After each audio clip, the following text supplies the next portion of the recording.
Welcome to your Brain Shift podcast, where we explore topics and promote mindset shifts and brain shifts for greater success, health and wellness, and fulfillment.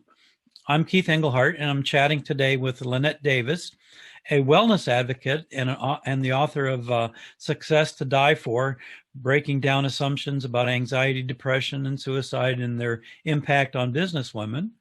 Her articles include poetry and old soul wisdom that has been featured in a local New Jersey magazine. Blogs are another way she shares her wisdom, and also an award-winning tour, several podcasts.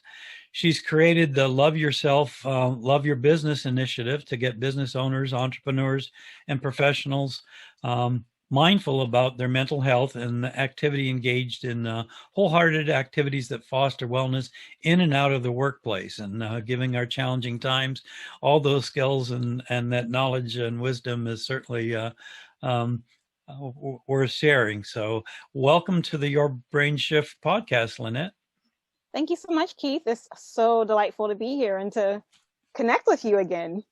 Yes. For those that maybe don't know, that Lynette was a participant in the Total Health Summit that I organized back a year or so ago. You can check that out online, but looking forward to hear what you're up to these days and share anything related to our topics related to success, fulfillment, health, and well-being. Awesome.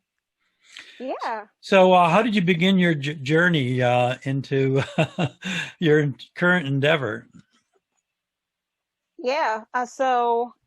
My current endeavor is that I'm in seminary now. It was really interesting.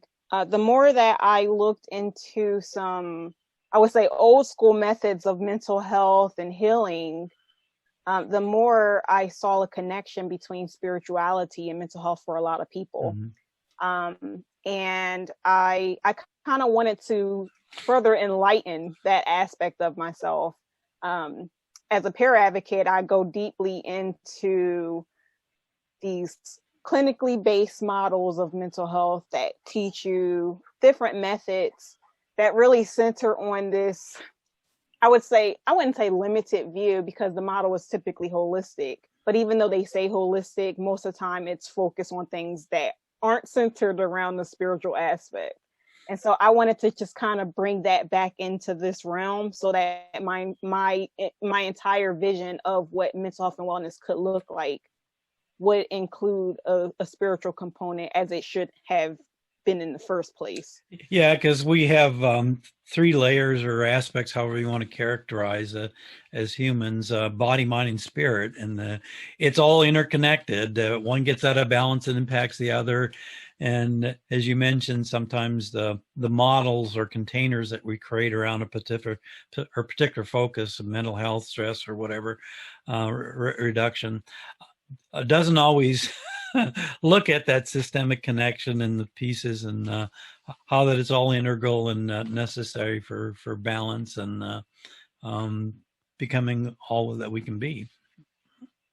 Exactly. Yeah, there's usually like a very strong focus on the mental or a really strong focus on the physical. And I was thinking that I really would like to see what all 3 of those components, if we're going to use that model, could look like. So that's why I am currently undertaking a seminary education and throwing in the heat while I'm there, because a lot of my classmates are, there for becoming pastors and everything. And there I am in there going, I'm here for the mental health, and I'm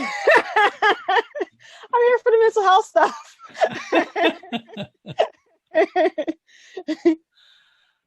So it's a really interesting dynamic.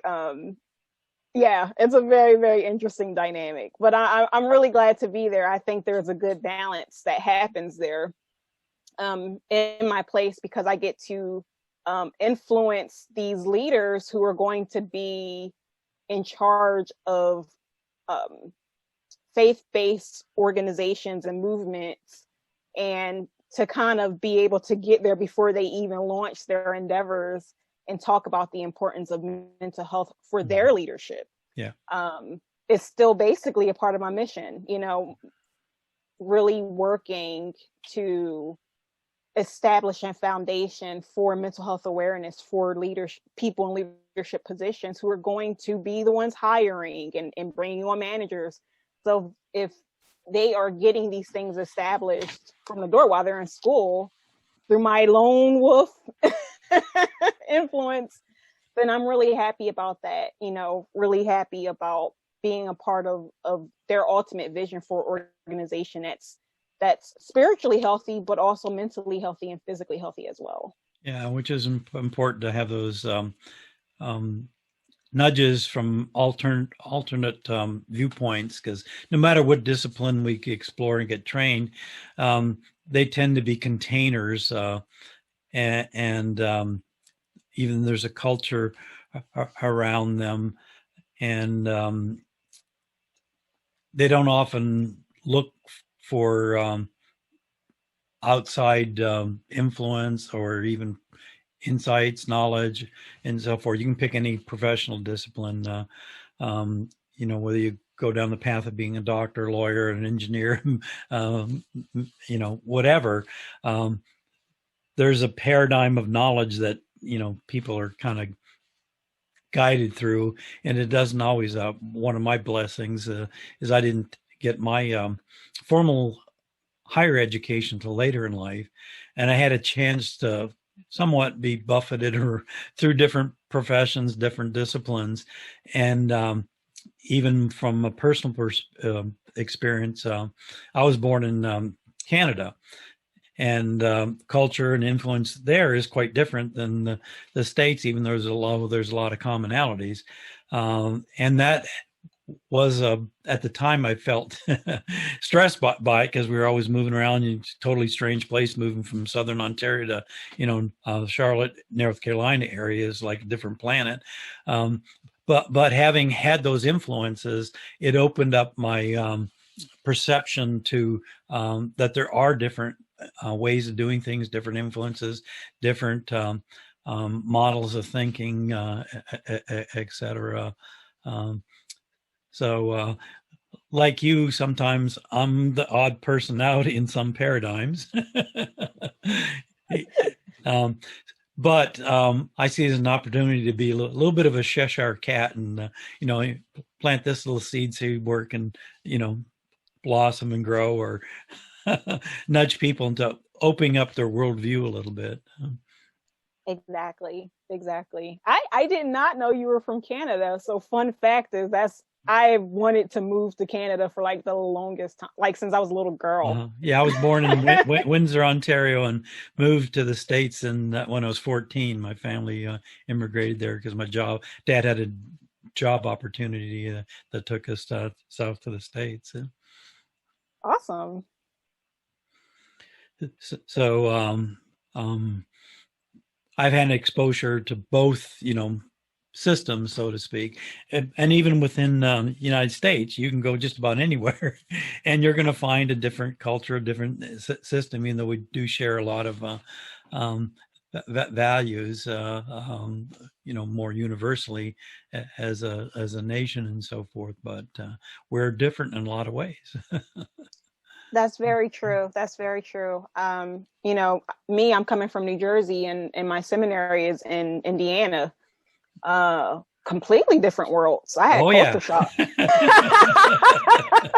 I had a culture shock. It took me, I was there for orientation. It took me a couple of days before I was like, okay, I found the Starbucks. Because when I first got there, I was like, where is the Starbucks? I was like, oh my gosh, I'm acting like a typical Yankee right now. Yeah, even moving from the city to a rural area, or the vice versa, the rural area to the city, it can be a bit of a culture shock, and a lot of our assumptions may not hold up.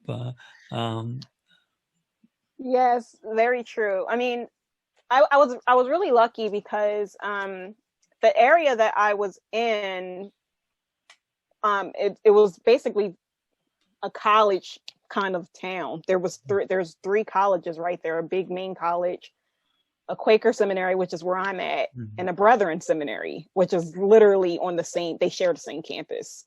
And so it's very, very interesting to be around um, these different cultures, the Quakers, the Brethren, and then the the townspeople in general, which I would say, well, I didn't meet that many people when I was there, so but I would say that from what I've heard, they're kind of they're quite welcoming of the universities and the culture Mhm. there, at least in that particular small area. I can't speak for the rest of Indiana. Um, but I had a good experience, as in the people were very, very nice, and that kind of helped. Speaking of shifting my brain, my hesitation with being in the area, um, because I definitely I have no idea how I'm going to do this Midwest stuff. I am a Northerner through and through. Yeah. Um, and I was really feeling hesitant. I was like, there's no beach, there's no ocean. I am a Jersey girl. Where is the shore? Yeah, there's no coastline.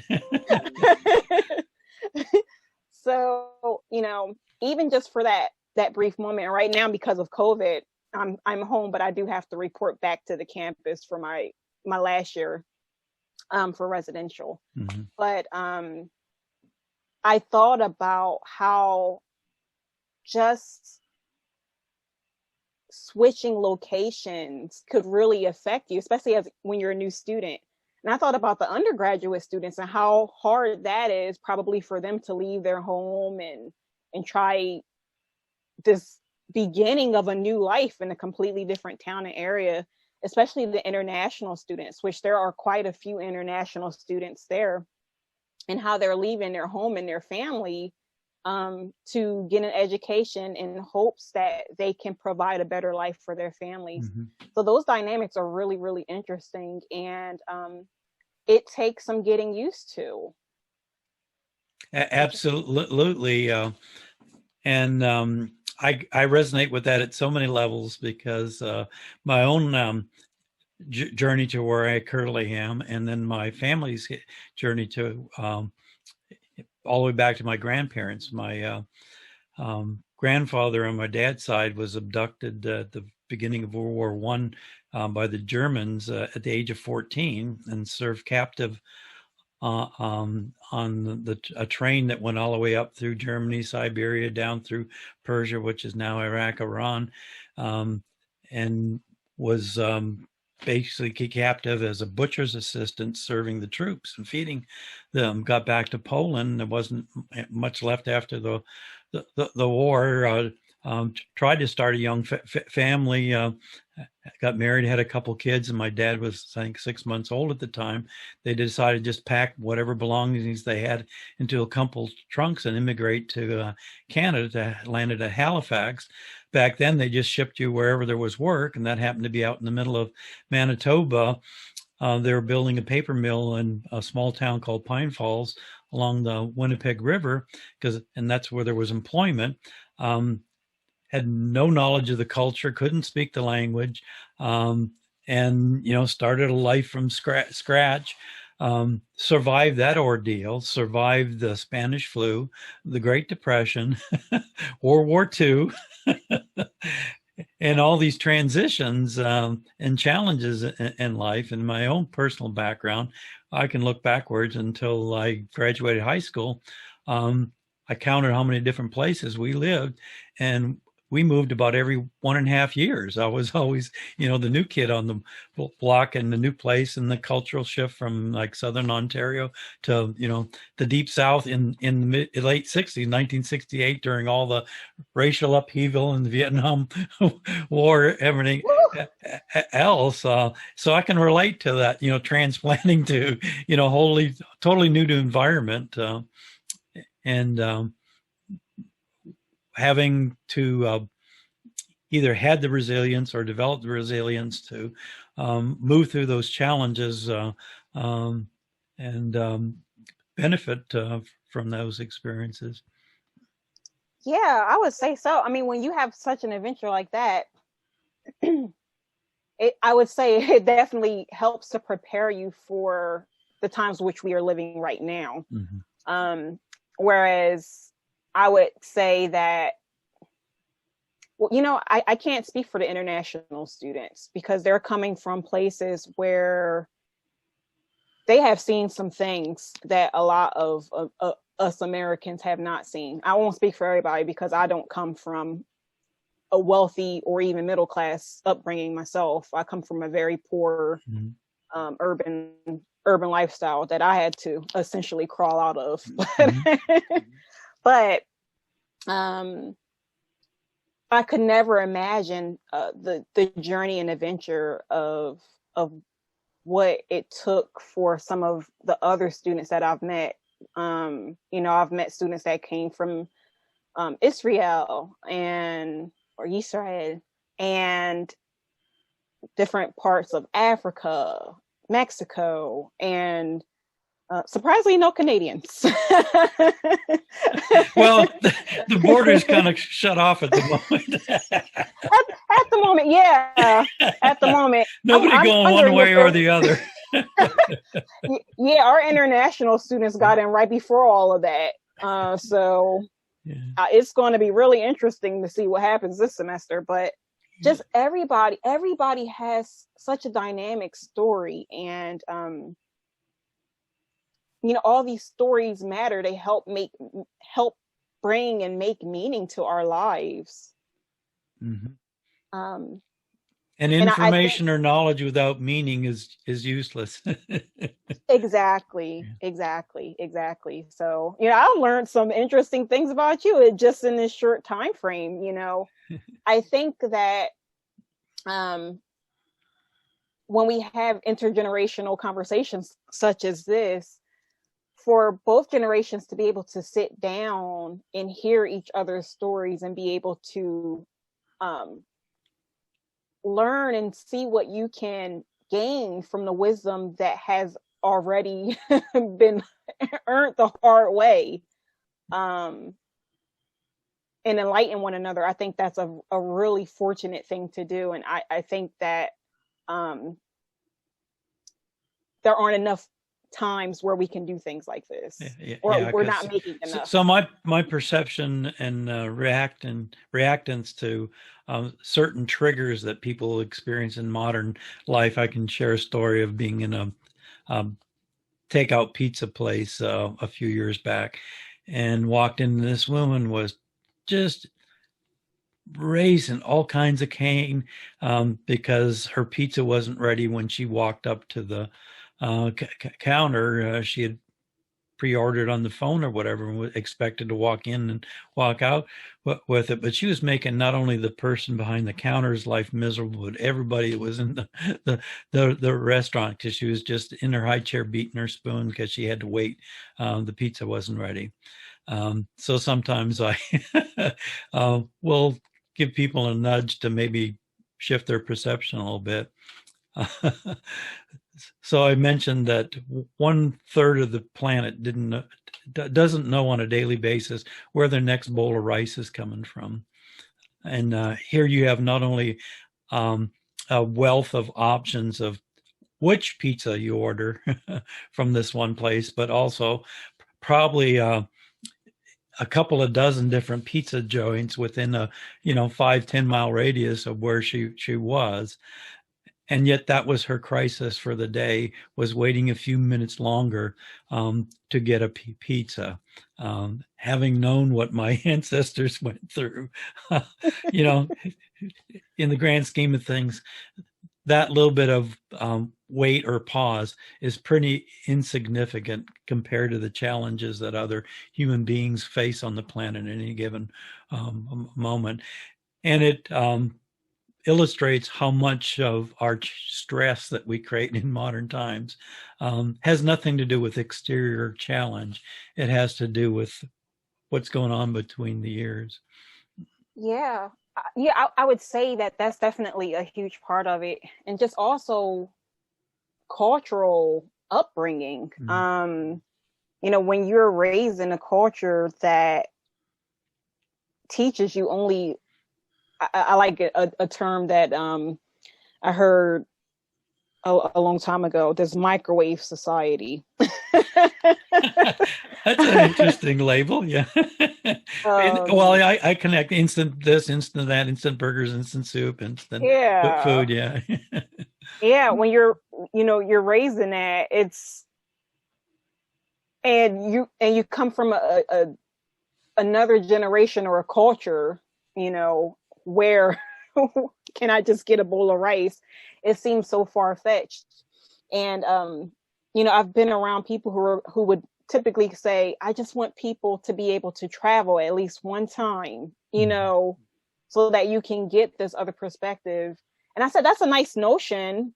But despite some of the surface things that we see, not everybody actually has that type of position to do so. Yeah, physically travel. Although nowadays, with the technology that we're leveraging to communicate today, that most people have on their cell phones, they can, video chat and travel virtually and connect with people all over the planet as an opportunity to open up and see other ways of doing things and different cultural values and the whole gamut of opportunity from, as you mentioned, traveling, bumping into other people that aren't quite the same or grew up in the same container of reality, and have a great deal of wisdom and value to offer, from traditions to however deep you want to take that dive.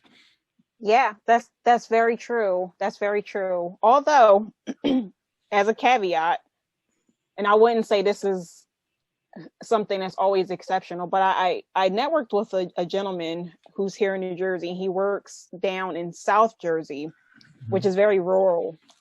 And he owns a business down there. I'm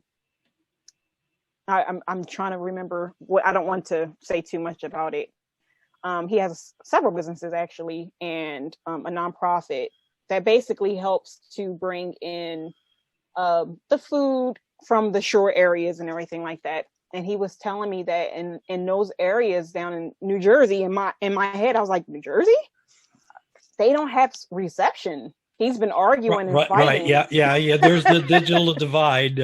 Rural areas or certain economic challenged communities, that those technologies don't exist, but it's more of a metaphor that whether it's on the phone or email or whatever, there's the opportunity. The world is far more connected than when I was a kid growing up. So where there's the desire and the will, there's ways to kind of cross-pollinate with others and learn and grow from that. I would like to say that that's true, at least from my perspective. But I always try to keep the margins of the margins in mind when I answer my questions. But yeah, for the most part, and at minimum, reading books. At the very minimum, yeah. At the very minimum, and that's being generous. But but yeah, there's so many ways to engage with different ways of being, and to connect to those different ways of being, and not necessarily have to agree with them, but to realize the gamut of diversity, and the way things are done, that things aren't necessarily always universal, and in doing so, what that could do to help shift our brain and open up or expand our vision about what life could be. And I think that's really important. And even among all those differences, how many things that we have in common. Yes. I mean, that reminds me of a lot of things that Dr. Brene Brown speaks about, you know, with her work with shame and courage and resiliency. And she was saying a lot of her message was about being able to sit down and, you know, actually talk and listen to people and finding out that, you know, the more we think we're just these different people operating in these different vacuums, that, you know, we're really kind of very similar. We all experience stress. We all experience anxiety, from time to time, depression. We all experience the same emotions, may have different triggers for them. But so even at that level, and as a psychological, physical, you know, there's so much that we have in common, that any differences are usually perceptual, and when there is something other than perception, they're usually pretty surface. It's really interesting. I like to say that too, you know, specifically about mental illness. I said mental illness does not discriminate. Right. Yeah. And many illnesses don't. Acute stress doesn't. Diabetes doesn't. Heart disease doesn't. Yeah.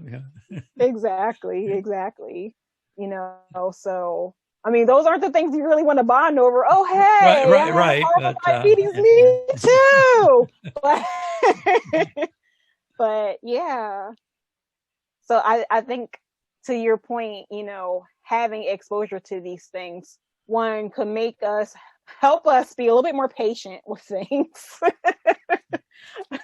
And two, help us to be more kind and compassionate towards one another. Yeah. One of my previous guests a few months back had a wonderful endeavor that is pursuing, and it's Strangers to Friends. So her whole movement is about, you know, meeting a stranger and turning them into a friend, whether it's across the street or across the planet. I love that. Yeah, we need more movements like that.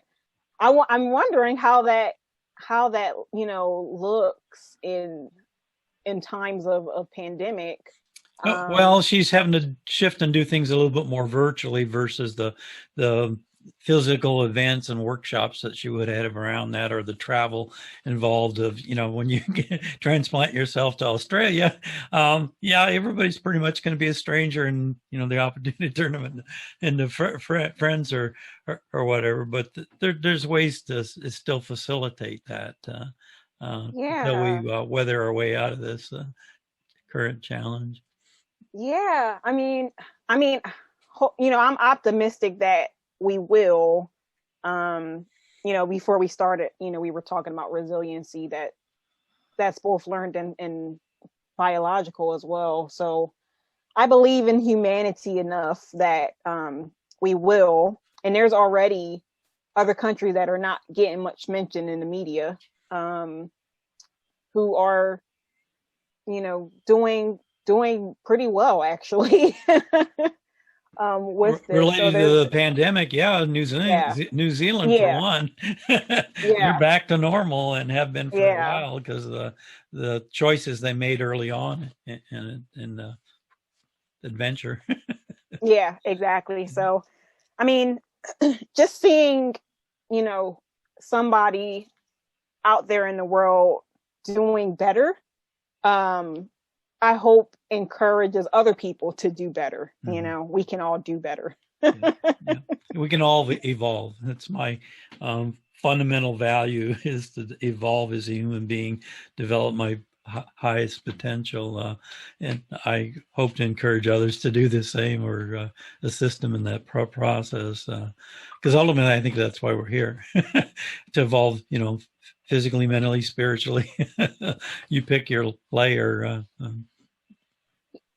I would say so. I mean, even from, now I'm a new seminarian, but even from a spiritual perspective, and I'm going to throw out, you know, narrative theology as my basis. It's about this co-creation, you know, this co-creation or this co-making, a poesis. Yeah. of Yeah. sorts of life, Yeah. of wanting to take the raw materials of what we have Yeah. and continue to create and make, um, hopefully not in the direction of being a seemingly obnoxious at pizza parlors for Yeah. Yeah. because Yeah. because And technology has made us a little spoiled.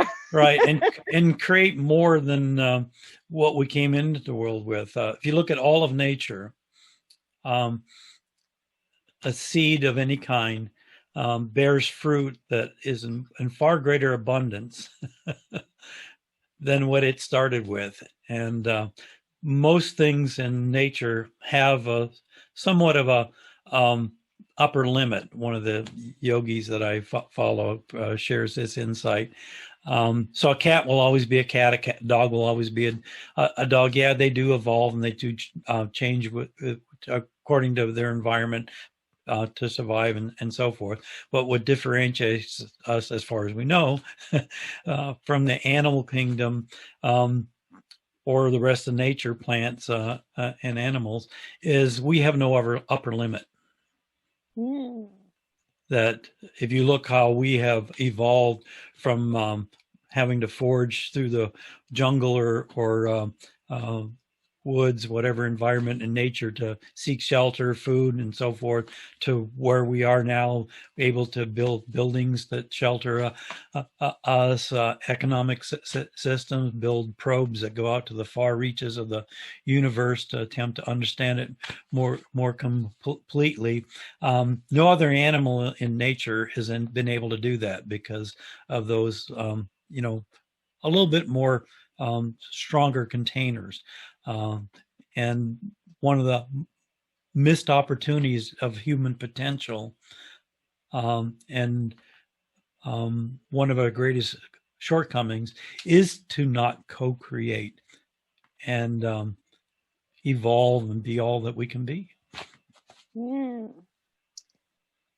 That's really interesting and fascinating, and a good way of looking at where we could improve and what we could do with that. What could we do with that knowledge? Knowledge is power. Um, I would add a modifier: wisdom is power,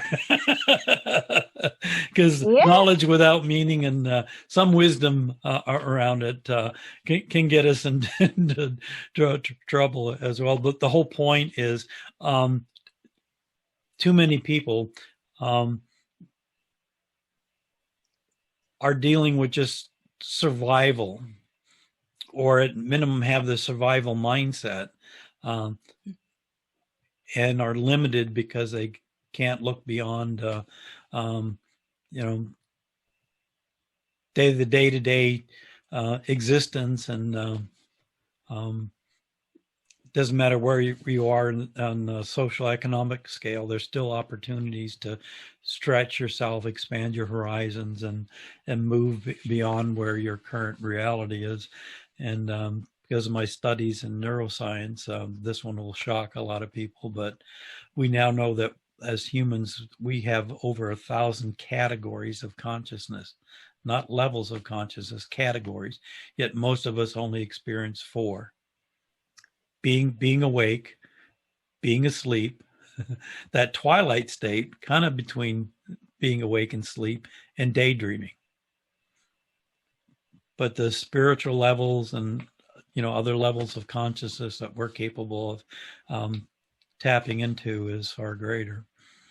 I can believe that even without the science proof, but I know most people want that. But yeah, I could see that. They're two paths to the same thing. Yeah. Spiritual is more of an inner journey to it. The science is more relying on external validation Yeah. of it. They can meet in the same place. I agree. We have a history of trying to pit the two against each other when some of we live in this dualistic reality. Yeah, I'm like, some of our first and greatest scientists were, also these spiritual men, because I'm Right. speaking specifically of Western culture. Yeah. Half of them were theologians.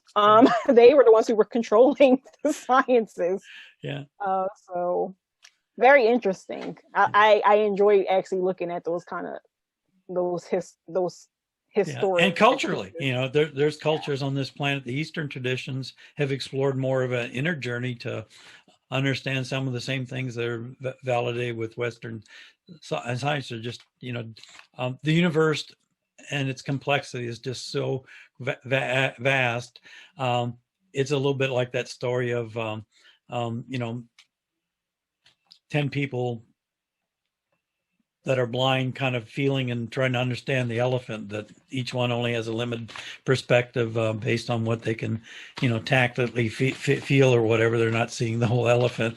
Same thing was with, the universe, and how our egos can kind of get in the way of that. Another insight from that yogi that I follow says, on this planet, I'm a speck among 700.5 billion or 7.5 other billion specks on the planet. That planet is a speck in the among other planets in the galaxy. The galaxy is a speck amongst all the other galaxies in our known universe, and we now know from deep space probes and everything else that there's other universes, but in that vastness, I'm a big man. I like that. Or at least my ego will convince me into that. Yeah, I mean, probably from the dawn of time, mankind has pretty much taken that that perspective in order to figure out, can we make meaning out of our right, yeah, our dotness, or our speckness, our speckness. What do we do with this speckness? I mean, as a sci-fi geek, I'm totally like, yes, multiverse. But I'm like, Star Trek's been telling you this. But but yeah. So when we kind of open up that perception a little bit, a lot of things that we do get triggered by or stressed by really start becoming somewhat insignificant. Yeah, I would say so. I mean, especially when you begin to implement practices such as yoga to help you get centered and bring yourself back to center with the present moment, which are grounding practices that are very helpful for when you're stuck in this I don't want to say illusion because that's such a word that's used. Oh, it's illusion, and our minds have two characteristics that, as far as we know, the rest of the animal kingdom doesn't have, and that is to reflect about the past and project into the future. Yeah. Which can serve us, but if we're using it to realize, okay, that didn't go quite right in the past, and I maybe need to change it in a new direction so it serves me better, or I'm being creative and co-creating with my imagination. But if I'm stuck in this, churning over stuff from the past to the point of where it's stressing me, depressing me, or taking it down whatever mental rabbit path that it's not serving me. Same thing with the future, being anxious about things that may never manifest or come to existence, then that mind isn't serving me very well. And ultimately, the only place we can be truly present, as you mentioned, is in the moment. This moment, exactly. And then this moment, and then this moment, and the next one, and the next one. It's the only way we can truly be present and fully conscious is one moment to the next to the next. Yeah, that's so true. And unfortunately, as simple as that is to say, it's not always hard. It is not the easiest thing to do. And I say that as somebody who constantly struggles with what if, based off of so many factors. wanting so very hard to be free of those things and trying to remember to do the practice. That's why they call it practice. We get to practice and practice and practice. So, and it's all about shift of focus. You pick your discipline. However many varieties of meditation is out there, yoga practices, and Tai Chi, any discipline, it's about shifting the focus. And that repeated shift of focus and the practice, what our brain focuses on, repeats, it gets good at. So on a daily basis, however brief you want to make that in your day, is taking those mental breaks to, focus on the breath, focus on the moment, just go out, sit in nature and be rather than do. And over time, if done often enough, it literally, we now know neurobiologically, it'll rewire our brains out of those stressful patterns. Yes, I have heard some things of that nature. I am not as experienced in knowing anything about neurology or neurobiology as you are, Keith.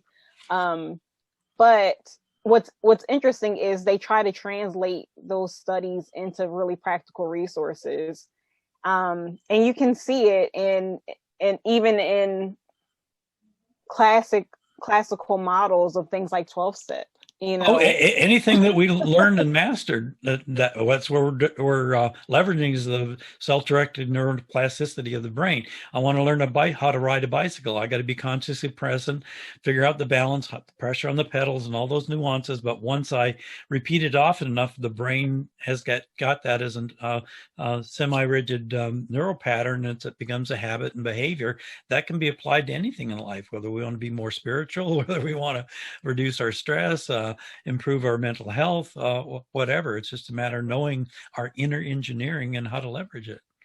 That's very true. I mean, I remember when I was doing kendo, and one of the things with kendo practice is they try to make sure you get your technique right from the beginning. If you don't, you'll repeat the wrong things over and over again. Over and over again. Yeah. And sometimes you kind of need that practicality to understand these big ideals. And I'm like, imagine kind of keep trying to do this and you're holding your shinai incorrect. Yeah. So the entire time, I'll let people look those up. They're like, oh, that sounds cool. What's a shinai? It's not the country singer.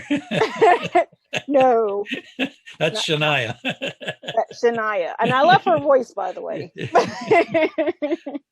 Yeah.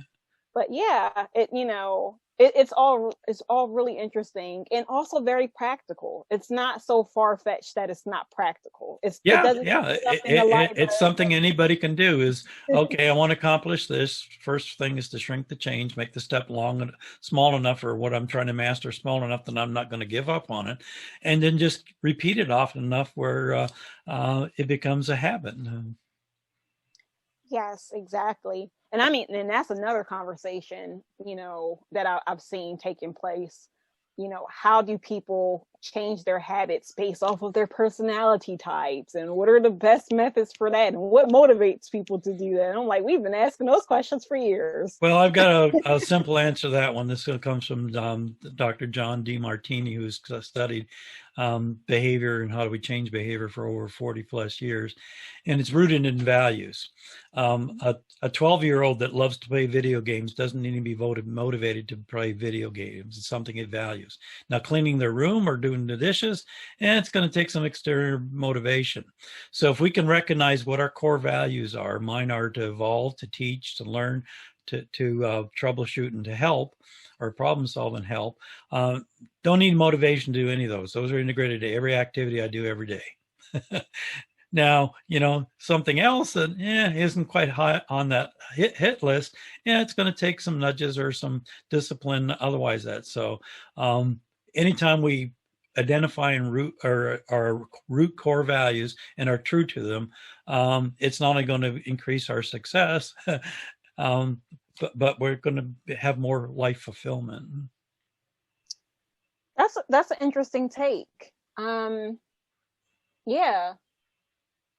I suppose in that case, because I'm thinking about people who are transitioning and really rediscovering themselves for the first time, would you say that the first step then would be for them to be able to identify their core Absolutely, because values? most of us have taken on somebody else's core values, whether from a family's origin, culture, even workplace environment, instill values or whatever.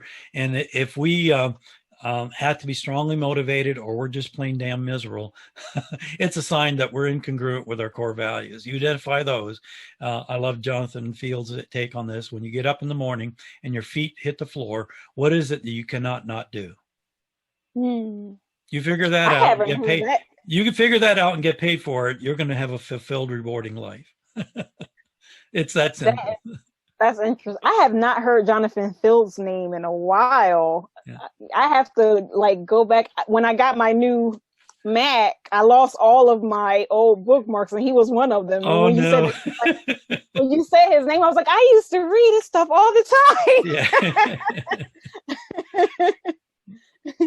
I'm making a mental note to bring that back into my my field of vision. Yeah. So his book, How to Live a Good Life, is almost a must read for anybody. And then I love his metaphor about buckets, that you have three primary buckets: connection bucket, contribution bucket, and your vitality bucket. And if you aren't filling those on a regular basis, any one of those gets out of balance, then something's going to be out of balance physically, emotionally, spiritually, or whatever. So it's all about identifying those on a daily basis. Okay, this one's getting a little low. There's a leak there. I better, give that some attention or whatever. And just that simple metaphor alone and practicing that on a daily basis can go a long way for improving our well-being, mental health, and more importantly, life of fulfillment. Yeah, I like that. There was a similar teaching that I've heard, specifically around self-love and the self-love tree and the branches. Yeah, if we're not filling that bucket, we're in trouble. Yeah. So, this is again, I would say classic wisdom, right? Yeah, it's interesting though. It's been passed down culturally in different cultures around the planet for millennia, but it seems like each generation has to kind of relearn it again and again. I mean, if we're going to bring in, a quote about habit and repeating, then there's that one about, building habits is like bathing, and you have to do it every day. So, a lot of this wisdom that has been passed down, we do need to regurgitate it over and over again. Because people are like, you're talking about stuff that people know. Oh, if they knew it, we wouldn't be in half of the circumstances we're constantly. And there's a difference between knowing and doing it. So not just know it, but do it. Yeah. Yeah. Letting it sit in your brain and freezing there, Right. Really embodying these principles and well, it's been an absolute delight chatting with you. Where can people find you on the internet these days? Yeah, so my website is being rebranded right now, so I'm pointing everybody to my Substack channel, which is LynetteDavis.substack.com.